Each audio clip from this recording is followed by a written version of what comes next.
Welcome back to the podcast Under Your Bed, everybody. Sitting across from me is your hostess, Taylor. Hey. I am your host, CJ. What we got today, Taylor?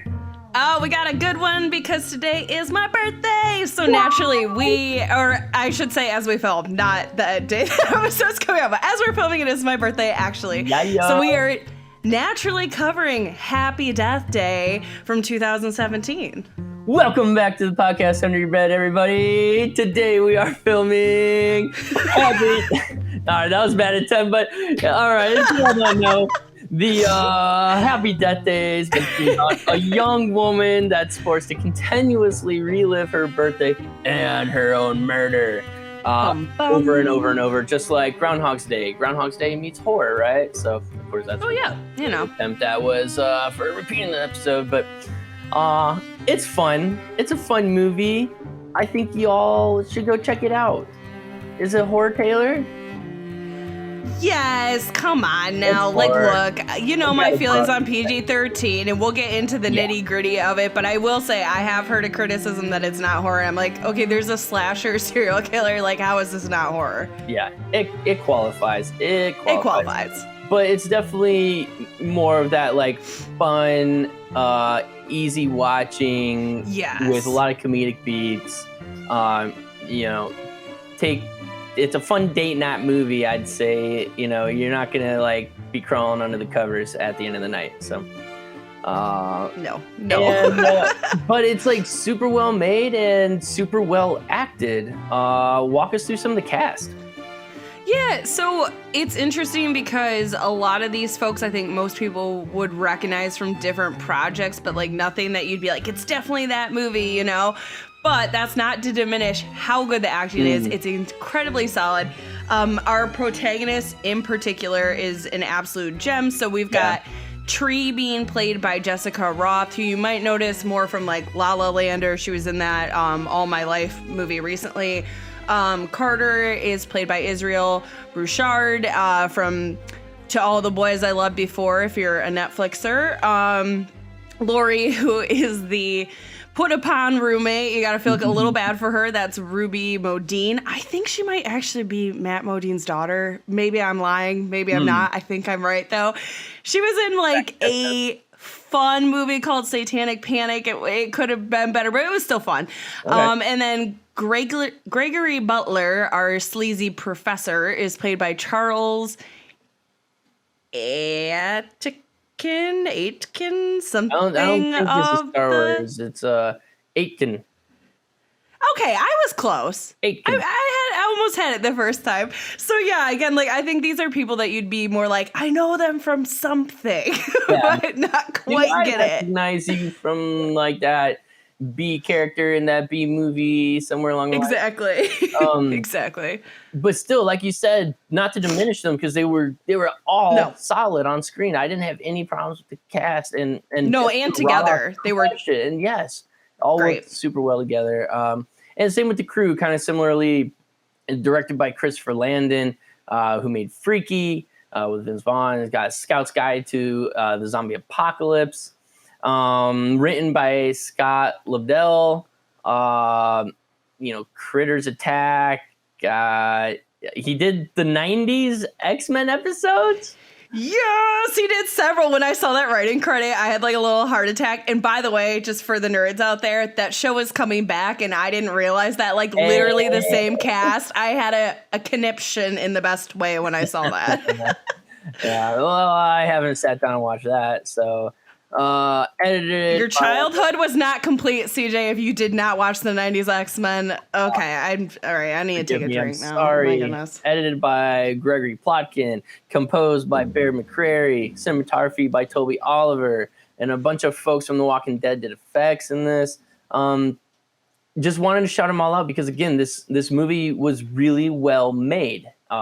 Yes. I think maybe some of the things that we might have a harder criticism on are coming more in like the story, like there's always going to be some holes in this like Groundhog Day sort of reliving every day storyline, and then that sort of like who's the killer plot line. Totally. Is it as surprising at the end as it could be, or like is it like bringing you along enough, planting enough little seeds along the way for it to really like be a surprise or like exciting, or or even makes sense. Yeah, I feel like makes that's sense really usually more the of it. big issue with the killer reveal at the end is you're like, and this is to any movie that does this, and to Scream and all the things like that. It's always like, did that actually logistically make sense by the time we got to the end? In this Right. one, we'll get more into that in the spoiler section, but I think it's slightly debatable in my opinion. It's like there's so many different people that could be the killer,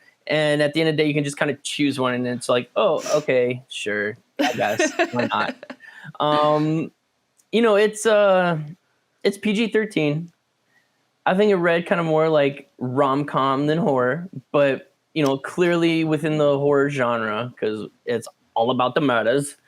Yes. But not super graphic. Like I don't even think we really see the first several kills. There's like very little gore. No, yeah, the way they're edited, like, and it's a bummer because some of them could actually be like super fun if you got the like gore of it. Yeah. So it's a little bit of a bummer, but I understand that they were targeting to like a larger, more mainstream audience, like people that might not even be super into horror could probably watch this, which actually I think is probably a strength in the long run. Yeah. But for like horror movie nerds, like, yeah, we want to see someone get killed via broken bong. Like, we want to see that, not just like the rise up. Like, we want the actual impact shot. Best killed the movie. I'm going to say it right now.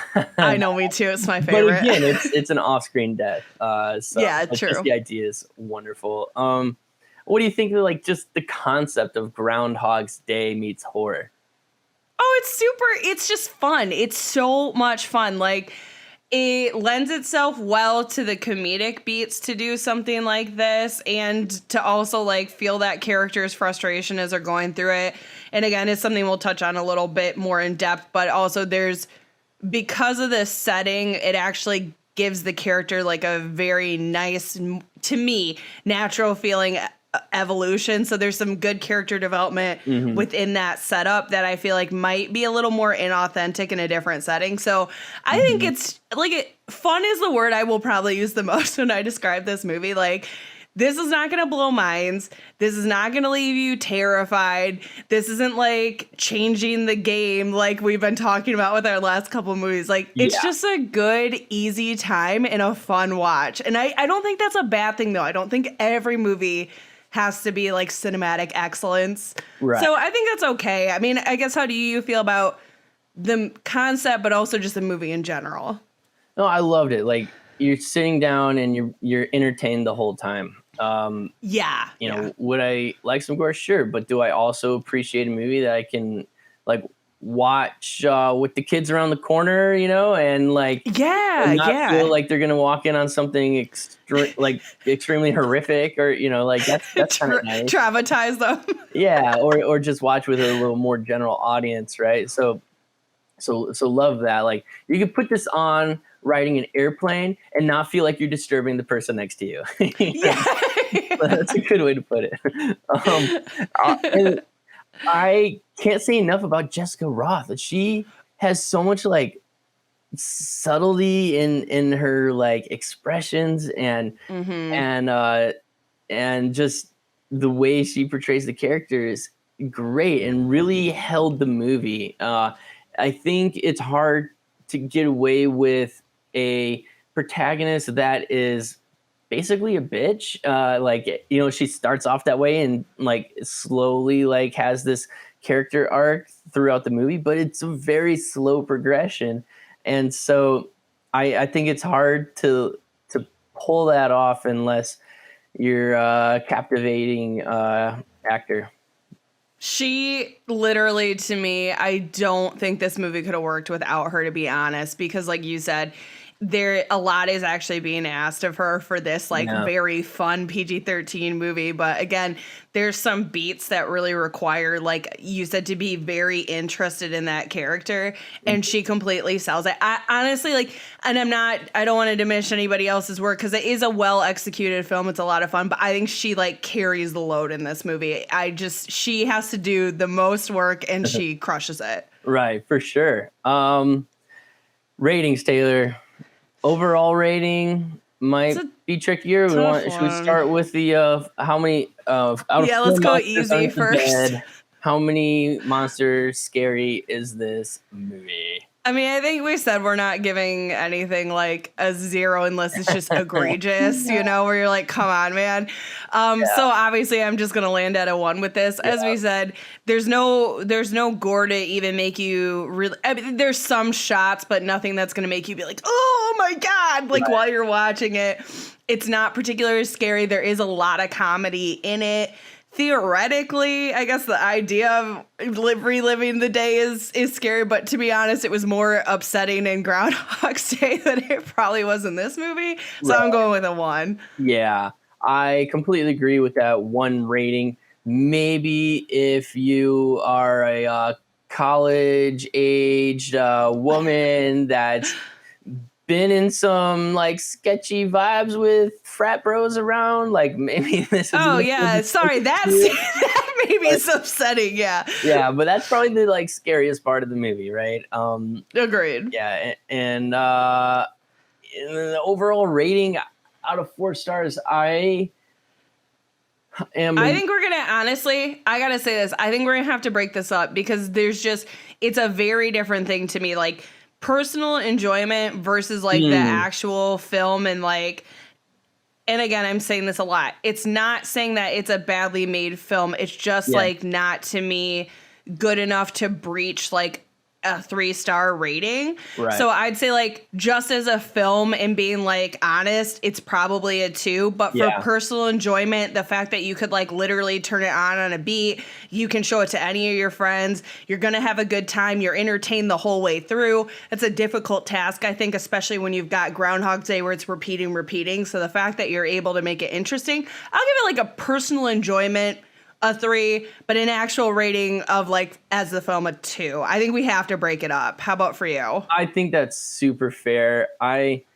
just, as a filmmaker, can see how well thought out everything was and how well executed it was, which is like totally really difficult to fucking do if you've never been on that side of it. Just super well executed and lots of beautiful subtleties with camera and with light, and great edit. So I can't bring myself to give it a 2, so I'll land at a 3. Aw, that's nice. You're right though. You are right in that like you're right in that it is really well executed. That's like, I think the biggest takeaway I want to throw in our spoiler free section is this like the horror hound's dream? It's not, but it is really, really effectively and well made and a fun time. So it should get more credit for that, and I feel like not enough people do give it credit for that element. Completely fair. All right, y'all, we got a drink. We got a drink for y'all. But oh yeah, we do. And after a brief break. Welcome to the podcast Under Your Bed. There'll be drinks, critique, and perhaps a few murders. You're all invited, but once the podcast has begun, there's no way out. The ghosts are waiting, so won't you join me for the podcast Under Your Bed? Surprise! I just need to clarify for the audience. There's no sound in that noisemaker. It's the saddest thing I've ever seen in my life. Like, and to be fair, I don't love big like. It's annoying. It is annoying. I'm with CJ on that. He's apparently eliminated all noisemakers in your home. Is that what you said? I have thrown away everything that makes sound in my house. No more. I get, but I will say, for my birthday, for my 33rd year on this planet, the start to my day is CJ's soundless boop. That's it. What do you even call those things? Is it just called a noisemaker? I call them a stop hitting me in the fucking face machine.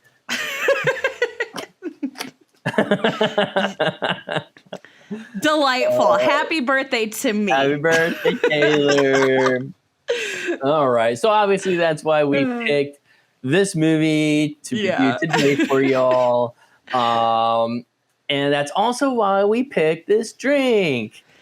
Walk us through Yes. it if you can get through the thickness of this mud I'm sipping.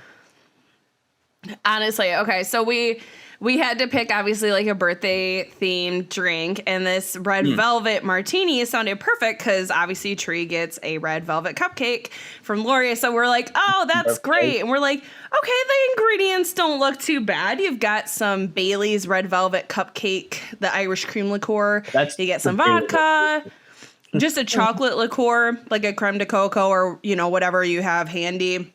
Hazelnut liqueur. I think that's all fine. I think where I am on the struggle bus personally is that there is a significant amount of half and half or heavy creamer, depending on like how you want to make this.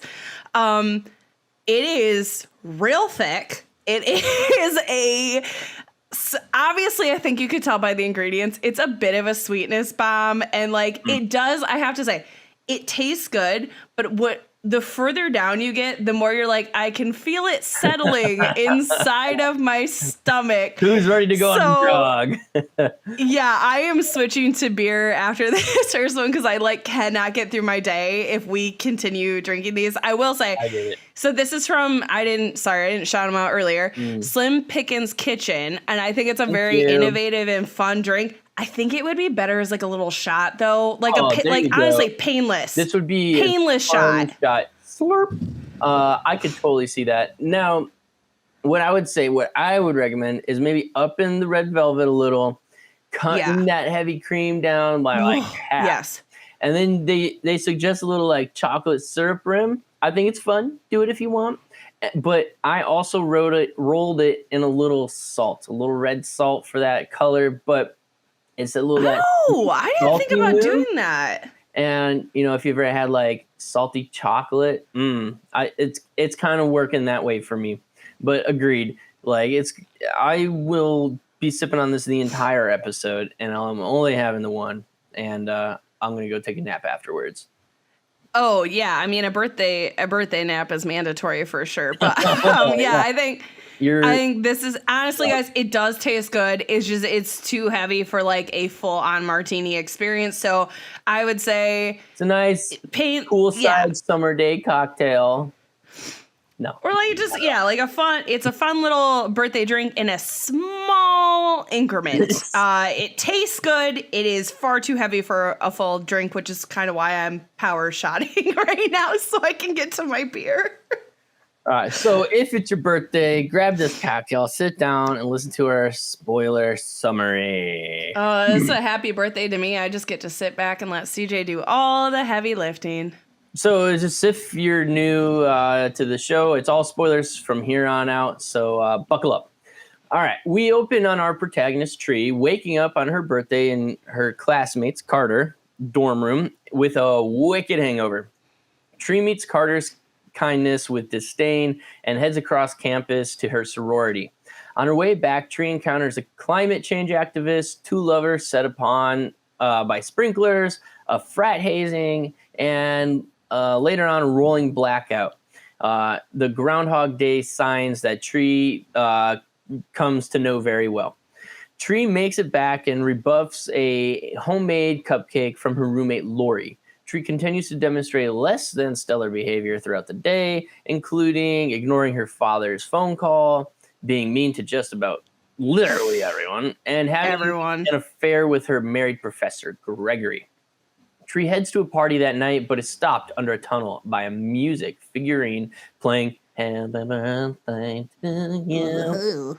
Tree is subsequently stabbed by a killer wearing the school's mascot mask, which, by the way, who the fuck's school mascot's a baby? It's so creepy, dude. Actually, you know what? That's the most unsettling part of the entire movie is that stupid, creepy mascot. You gotta be right. Like, whoever made that choice, shame. And then that's the end of the movie. She dies.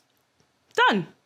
Nah, she wakes up again in Carter's room and writes off the subsequent repeat events as deja vu, though she becomes increasingly weirded out.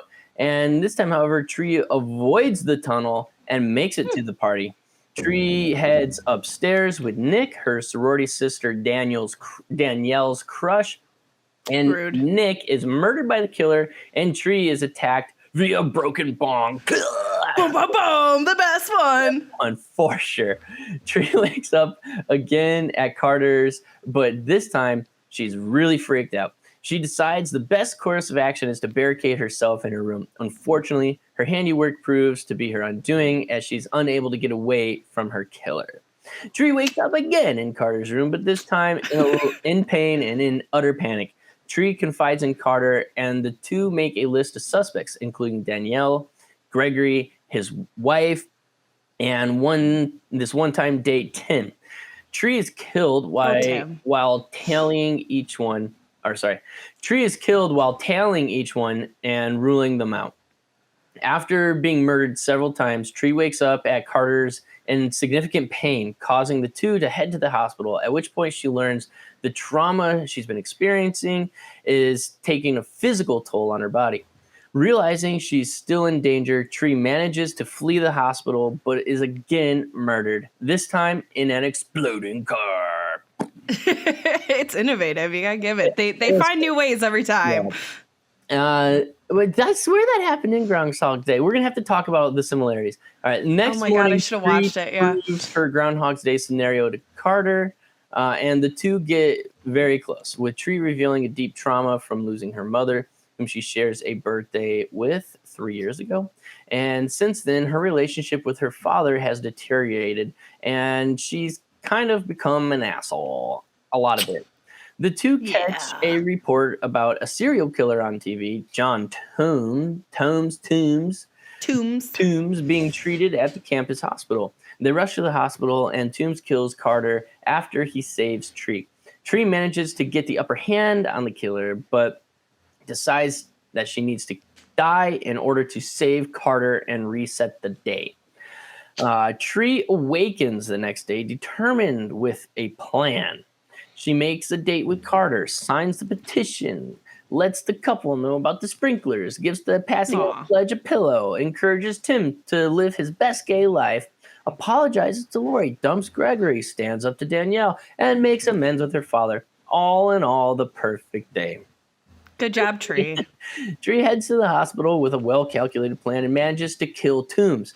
She then celebrates her birthday with Carter and blows out the candle on Lori's cupcake. The end. The end. Nah, bitch died.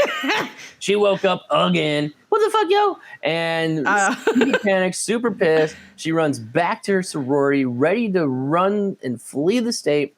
And when talking to Lori, her roommate, she realizes she died from eating the cupcake. Lori was the killer the whole time. Dun, dun, dun.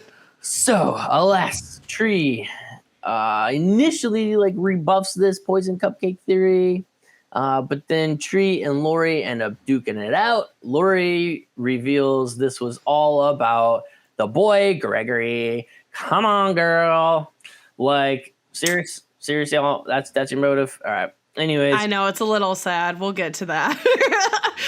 Yeah, but Tree is able to kick Lori literally the fuck through the second story window, killing her. Mm-hmm. A news report ends up letting us know that Tree is in the clear for what previously looked like murder. It did though, right? It literally, if you're she kicked her out the window, that looks very sketch. Through the fucking window. It doesn't look anyway, good. I think you're spending a night in the holding tank. I don't know. All right. Tree picks up a call from her dad and goes on a date with Carter. The next morning, she wakes up in Carter's bed. But holy fuck, it's happening again. Groundhog Day, nah, just fucking with you. Carter's playing a prank, and Tree has officially made it to the next day.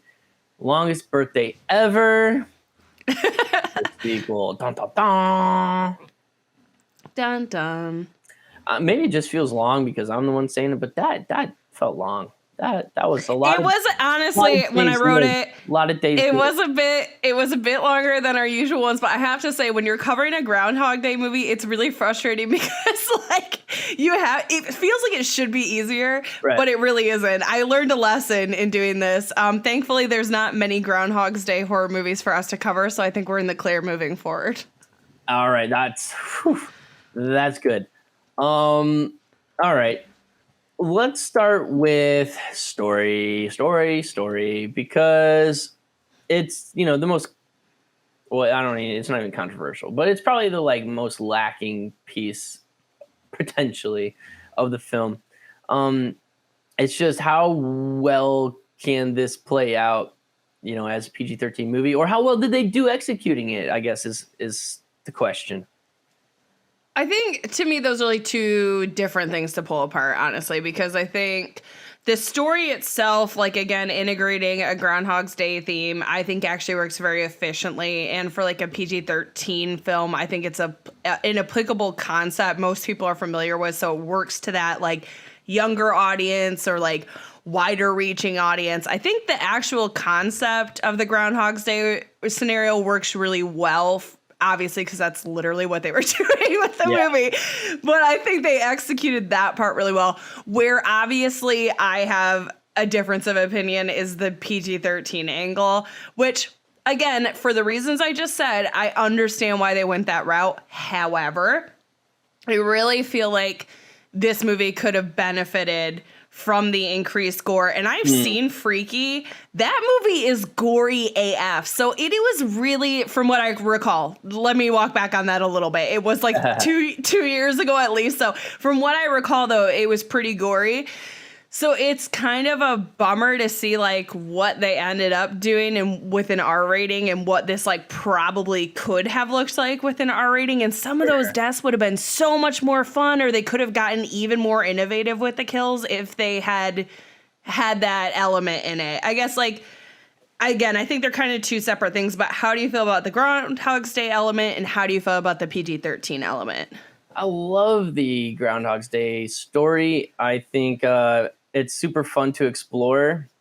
And I think, they definitely followed like the formula, right? Yeah, I mean, you have to. Yeah, you wake up each day, you try to like, you get freaked out, panic, you try to escape. You realize you can't, you try to solve the problem. You reach some sort of like, doom's day scenario where you just like, this is my life now, and you tried to like make the worst of it. and then some sort of outside intervention leads you to like explore a new route. Oh, but false hope, it's not actually the killer I thought it was. I thought the reveal at the end of the actual killer was a bit of a letdown. And okay, fine, it's the roommate. I think that's fine. Like sort of sketchy motivation, but like pretty extreme, just over like a boy, especially like in like a fucking sorority like that. I imagine that happens all the time. But it's like the reveal just happened really suddenly without a lot of build up, and I felt it was just sort of like anticlimactic. Okay, you hit on like so many things I want to touch on.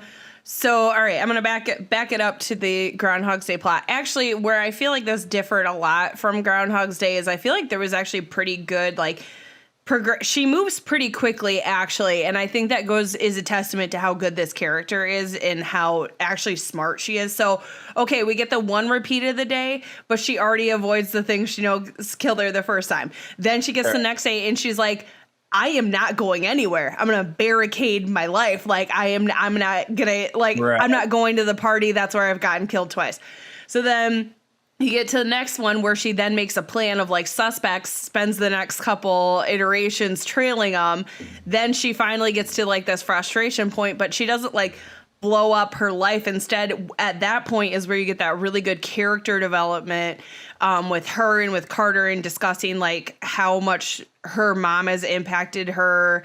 I think I skipped one iteration where they went to the hospital, but whatever, like you get it. Yeah.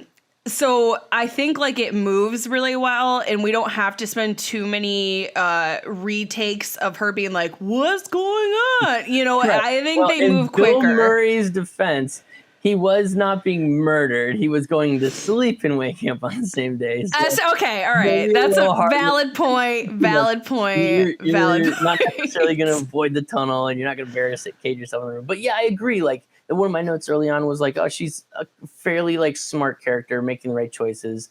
Like she kind of got really close to that tunnel before turning around, maybe I would have headed that way in the first place. But you know, I one of the like critiques I had heard was like, why didn't she just like pull off the mask as she was being murdered so she could see the face, wake up, know who the fuck it was? You know, that sort of seems like a conclusion you probably would have come to if you were living For sure, but our movie would be over effectively. Yeah, exactly. We did that. You know, so kind of hard, but you know, maybe there would have been a way to her deaths to like potentially avoid that scenario, I suppose. But you know, that's getting picky, right? Like, suspend your disbelief a little, y'all. Come on, it's a movie. 100%. But we can get to the Lori points that you had touched on as well. So, does she work as the killer? Yay or nay? Yes and no, actually. This is a weird one. So I think what's really funny about the motive is that Tree's really like, I love it. She's like, I know I've been a shitty roommate, but like trying to kill me. She's kind of like, is that like a little much? And then she's like, well, I was sleeping in with him. And she's like, are you serious? Like, you're going to kill me over this guy? So I think it's funny that they make fun of it. Yeah, and I think like it's self-aware. Tree is so terrible to her. Like, we get the idea that she's been awful to this person who actually relatively seems like a nice person. Maybe, well, I don't know if you're framing people and yeah, like, so that's a tough one. But I think we're like in it again. This is like that Scream element of being like, I'm sorry, she physically, this is like, she is tall, but she's not big, and the killer was literally take all those people on. So where I get a little astray with it is, all right, sure, I buy like poisoning roommate with cupcake. Someone in the world's probably thought of that to like do. Or done it, yeah. Yeah, exactly. I swear I heard of a murder on my campus when I was at school. I swear somebody did it. But anyways, I'll look into that. We're gonna have to talk about that on another episode. I don't remember, or just one of those dumb like stories you hear, rumors that floats around. But the point being though that where it kind of jumps the shark is like she chases her down in a car, murders a cop, and blows the car up. Like, she wanted to murder her roommate so bad that she went to those lengths. Like, that's a bit extreme. Actually, no, I gotta agree with that one, because it's like, okay, so almost all the versions, okay, so she kills Tree, but then there's a couple, you're right, where like that guy Nick gets killed, a cop gets killed. Right. Like, you're right, like it is a little like you needed to do this badly, like on this day specifically. At all costs. Maybe, it's a bit much. Maybe it's a bit much. Murdered the mom. Maybe it's like the Scream thing there. All right. Yeah, I'm actually your sibling. You just didn't know it. Yeah, there's, you know, give us something. Mm-hmm. You know, so all that set aside, though, there's clearly lots of stuff to enjoy about the movie. I think one of my favorite parts was just the Groundhog's Day montage, just waking up, getting murdered. You know, like probably one of the best, most memorable scenes, like her just like owning it and walking naked through the campus is hysterical. And then that sort of like reveal of like bringing Carter on board is always pretty entertaining. Like their interactions and like what they're saying and how he's like, what the fuck's happening? And then he's like so into it. He's like every time just wants to help. It's a lot of fun. So. He's such a nice guy. All right, we'll have to get to that one in a minute. But montage wise, it is such a fun. It's just so much fun, that entire montage. Like as she's trying to rule out each suspect and the way she gets killed each time while Tree, you know. I love accidentally killing her friend with a bat. Like, oh no! That's a great moment. That's great.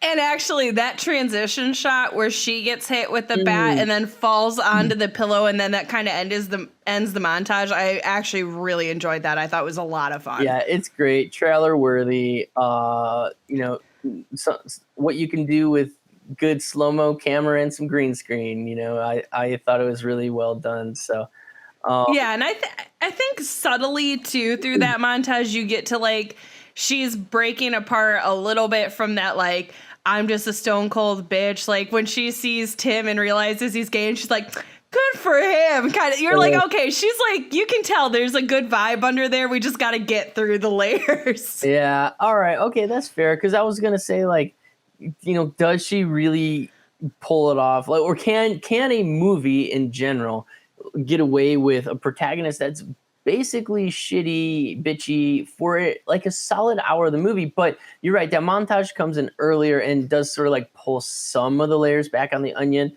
So I buy it, but I still think it's a little hard. Like, why are we invested as an audience in this chick who clearly has it coming?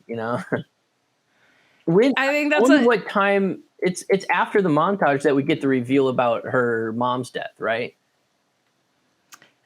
Yeah, I think there's I think it's before the montage in like the one where she barricades herself. She's watching videos of her mom and their shared birthday. So I think you're like, contextually the clues are set up, but I think she actually has that discussion about how much it's like impacted her and her dad's relationship after the fact. Right.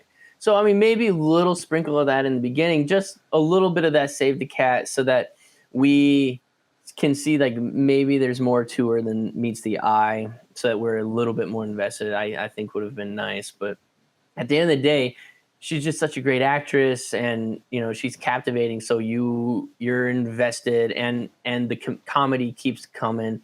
So you're along for the ride, I suppose.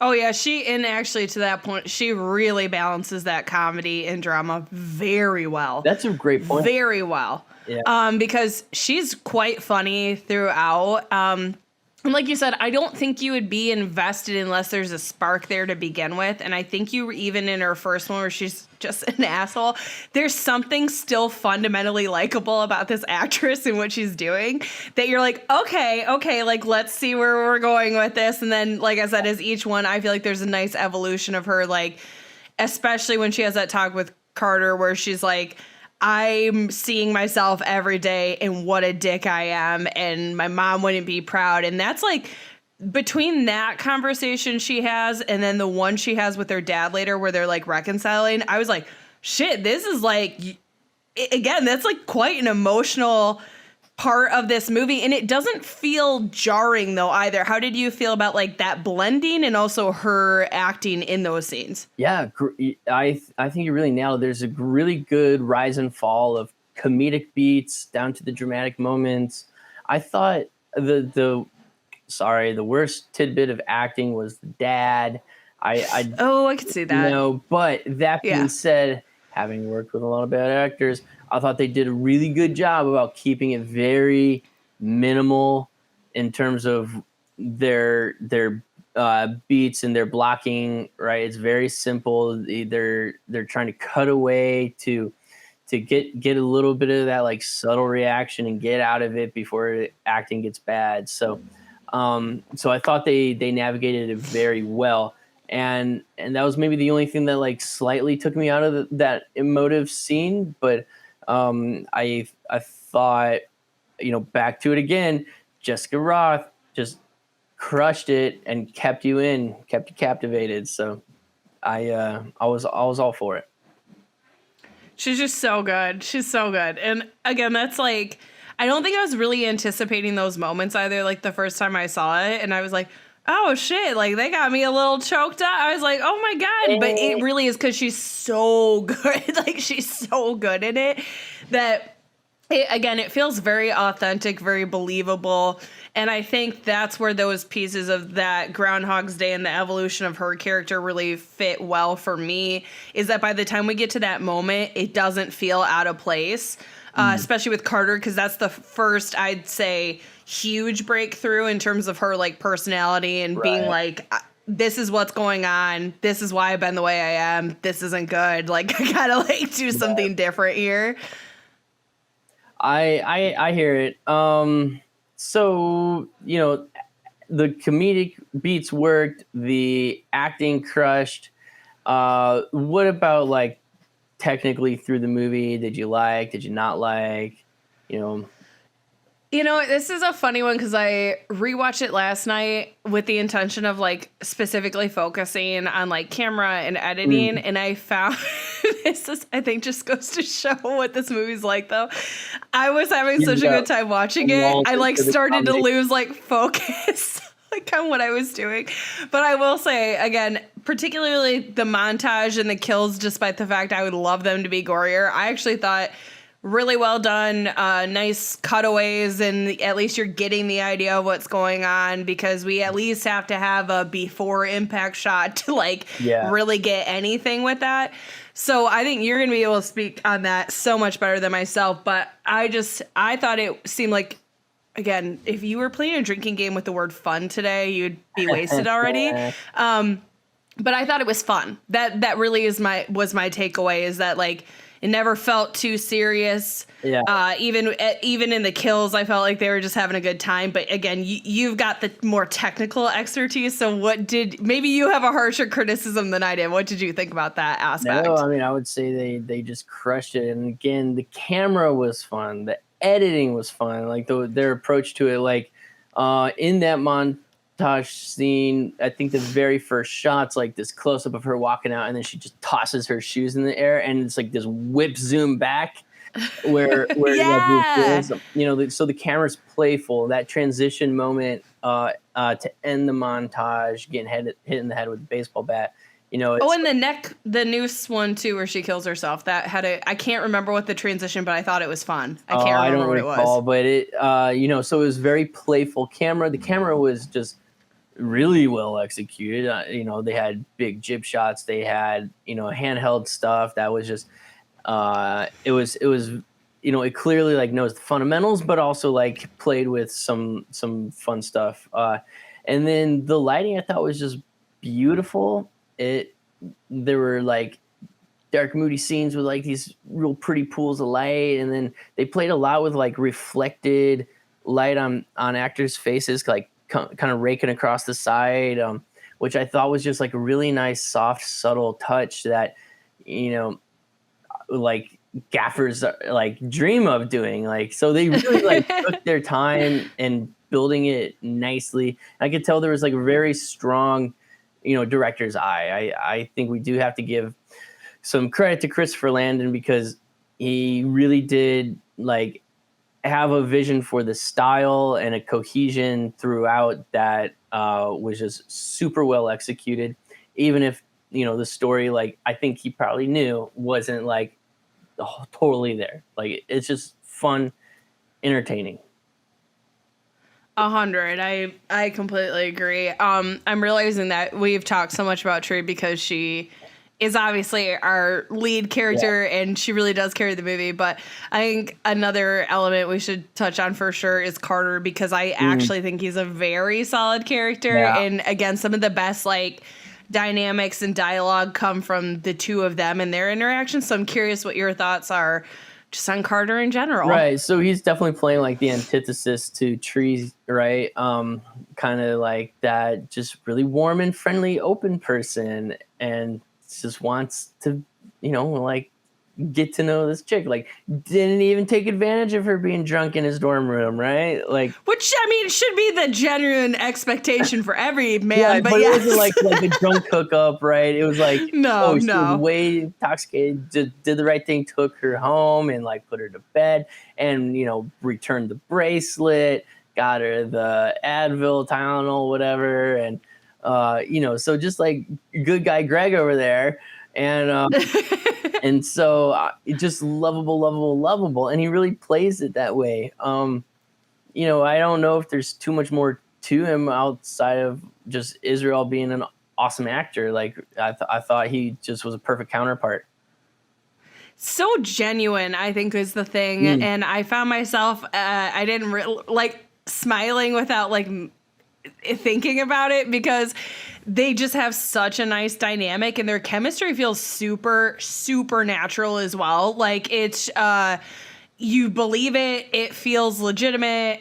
I think that it's just nice to have this character that is just like, he's a nice guy. He's not a dick. Like, and then the other part that I think is really fun about him though, is that because he is a bit of a nerd, the Groundhog's Day thing he can buy into like relatively. He's like, okay, well, like let's say this is what's happening. Let's just we don't have to go through that stupid like I need you to believe me thing that you see in a lot of movies and a lot of different things. And it takes all this convincing. Like literally they have one time where she has to convince him and it's like 10 seconds. And he's like, oh, okay. Like, I guess this is actually happening to you. I'm glad we get to skip that because I feel like a lot of time is wasted on things like that. And I don't think this movie did that. Yeah, that's super fair. I don't think I have much more to say about this movie, to be honest. I just kind of is what it is and knows what it is. It's not trying to, win Academy Awards. Rewrite the history of horror or anything like that. Yeah. Oh, I would love to hear, having not seen it myself, just give me your 2 cents on Happy Death Day to You, the second. Okay.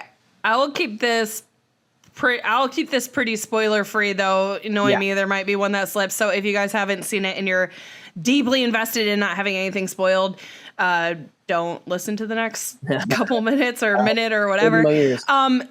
So Happy Death Day to You is it is also a lot of fun. It's a very different vibe, though. It's a very different vibe. It has way more of a sci-fi vibe to it than it does a horror movie.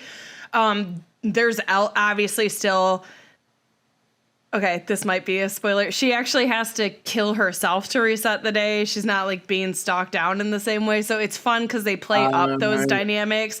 So we're not repeating like the same thing. And again, it's like a mild spoiler because it's not ruining the film, but she's like in a different, I don't want to say like dimension or universe, but like a flip of whatever. So every character's dynamics are different, which also really plays it up. So we're not like rehashing the same concept a second time. But I think that's actually what probably lost people, unfortunately, is you had this horror group invested. The same thing, and they got something different. Who were, expecting like a serial killer stalking her down and she's got to figure it out. And so some of that is still like pertinent and plays into it, but it's definitely a different story, different dynamics, again, because she's not in the same universe or whatever as she was. I enjoyed it. I don't think it's as good as this first one, but I had a fun time with it, and I would have really enjoyed to see what a third one looked like, but I think because the second didn't do as well, it's probably not going to happen. Yeah. Interesting. So I was curious, like, how do you get away with a Happy Death Day 2? So it's fun to see that. Like, I know some people talked about like, well, one of the biggest holes is, on the days where she runs out the door immediately, like all of the same actions are happening. Sure. Like 5 minutes earlier or something. But I was kind of thinking, well, the only reason that you are saying that is because Groundhog's Day established the rules. And, this is a new world, a new universe. Like, you have to take each movie at face value for its own thing. And so, there wasn't anything in my mind to say like, well, how come her actions couldn't like alter the timeline, of course, and how come her, like, maybe it's like, her worldly perspective drives everything. So, I don't think everything has to live on this like rigid timeline. So it sounds like we're kind of moving in more of that, like, dimension of pulling the world apart. Exactly. Kind of an interesting way. So I'm interested to check it out now.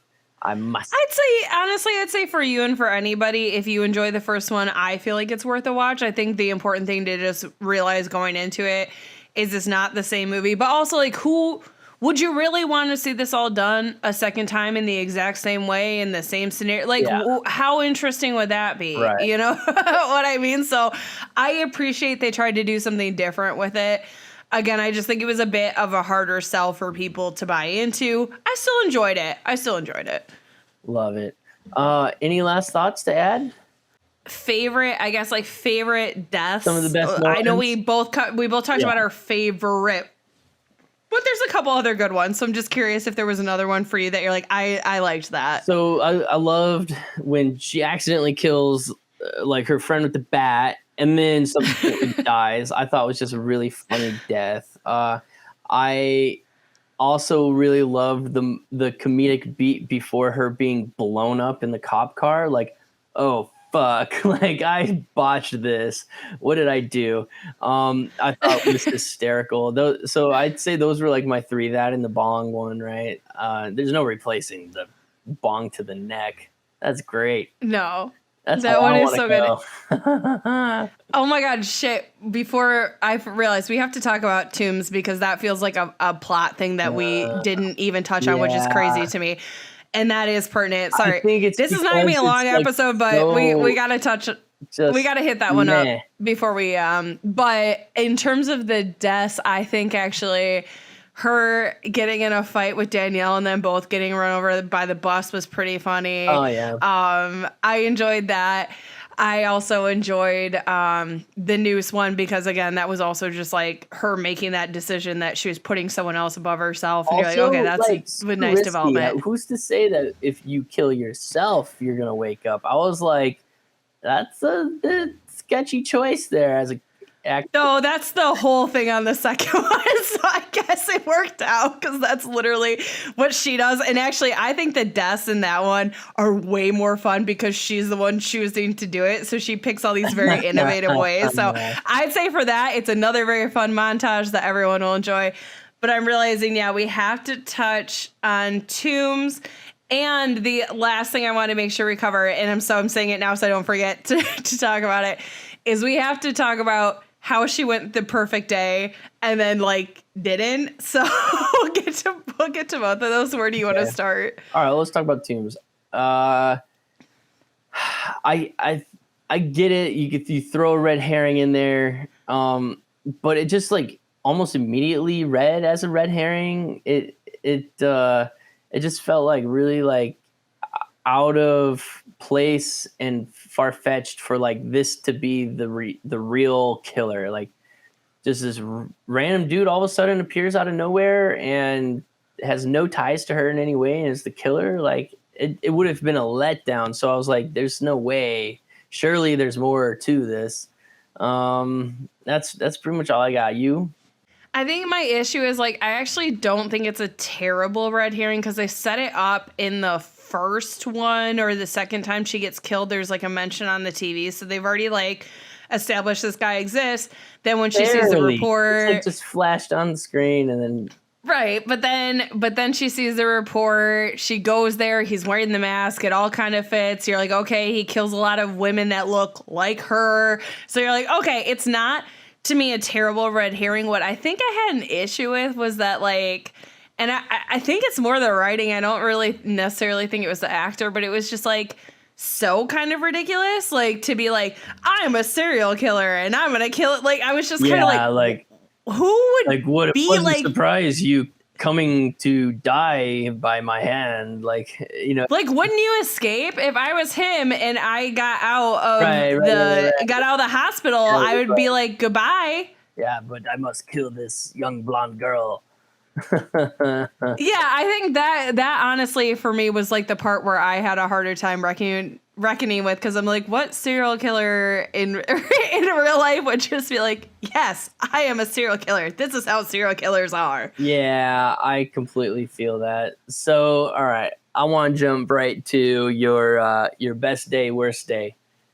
So here's the thing that I mean, I get it in a way, and it subverts the expectation of she completed this beautiful day and she still wakes up and you're like, oh my God, like I get it plot wise, I understand, and it does make the interaction with her and Lori like a lot funnier and a lot more, it fits the plot, I understand.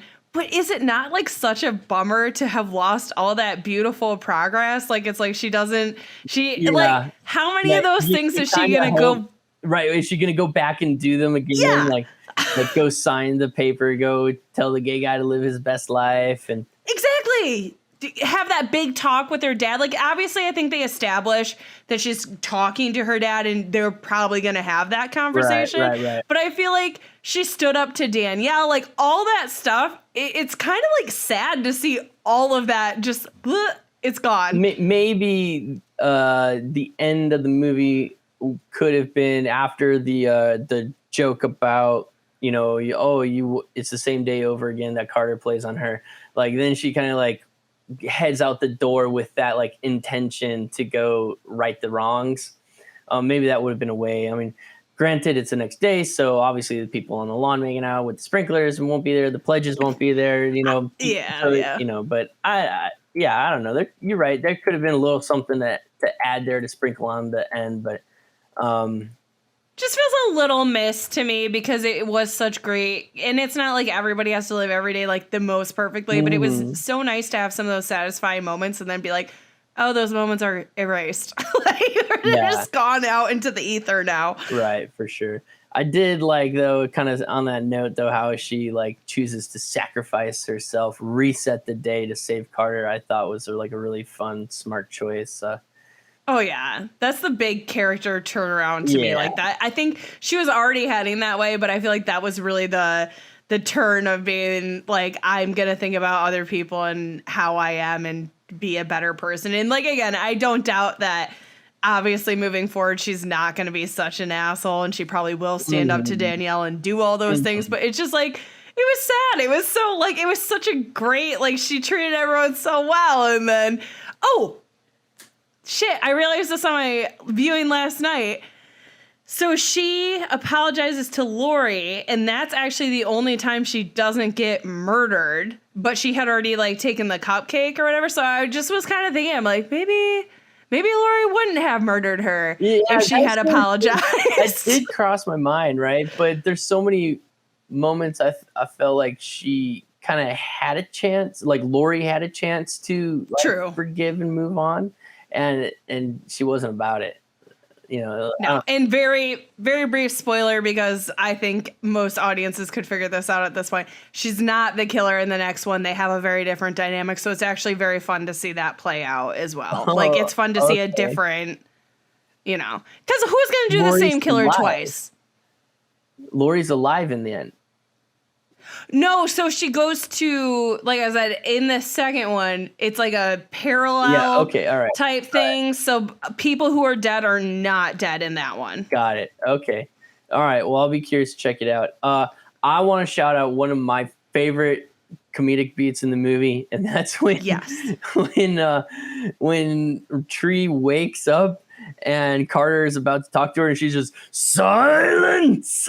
I think was the funniest part of the whole movie. I loved it. I want more. And what she say to his roommate, she's like, if that's the way you talk to women, you and your hand are gonna have a very like long relationship. I am the fine vagina. Like, whatever the line was so great. All the things she says to the roommate are actually great, and he has a much larger role in the second one, which is fun too. Yeah, kind of all the characters you wanted more interaction with come out. All right. So Danielle has a bigger part. Like everybody, I think actually everybody gets kind of an increased screen time, which is nice because obviously Tree is still the focus, but like now that we've worked through her thing, we get to kind of like explore other characters, which again, I think just solid sequel work in my opinion. Very cool. Well, I'm going to go watch the sequel. I'm not going to have a sequel with this drink, but because I'm just now down to solid cream at the bottom. It's just, I'm eating. Oh, yeah. Yeah. Guys, I think, you know what? We're actually very close to our 1 year anniversary on this podcast, with this podcast. I feel like we're going to have to do a little bit. Right? I think we're actually going to have to do, in my opinion, a best and worst drink ranking and a best and worst like episode ranking. And I think, spoiler alert, I think for both of us, this one's landing not super high. I don't think it's our worst. And honestly, I don't want to be it's not our worst drink because like you said, in a shot, like I think there's appropriate moments for it, just not at 9 a.m. Honestly, if you drank this at the end of the night, you are asking for a rough ride, in my opinion. So not at the beginning of the day, not at the end of the day, and not a full drink, and I think you're gonna be fine. It's like dessert after a light dinner. Half it all. All right, y'all, thanks for tuning in to our Happy Death Day episode. Go watch it if you haven't. It is super enjoyable. You heard us laughing through the episode. You're going to laugh through the movie. hope to see you next time. Yeah, guys, we'll catch you next time. And like always, we are most active on our Instagram account, which is Pod Under Your Bed. We do still have a Twitter, though. Don't check too much, and we don't honestly check the YouTube too much. But if you guys have any recommendations or any feedback, we'd love to hear it. So you can shoot us a message on Instagram or podunderyourbed@gmail.com. And welcome back to the podcast Under Your Bed, everybody. I'm your host. All right, we're all done. We'll catch you next time. Bye, guys.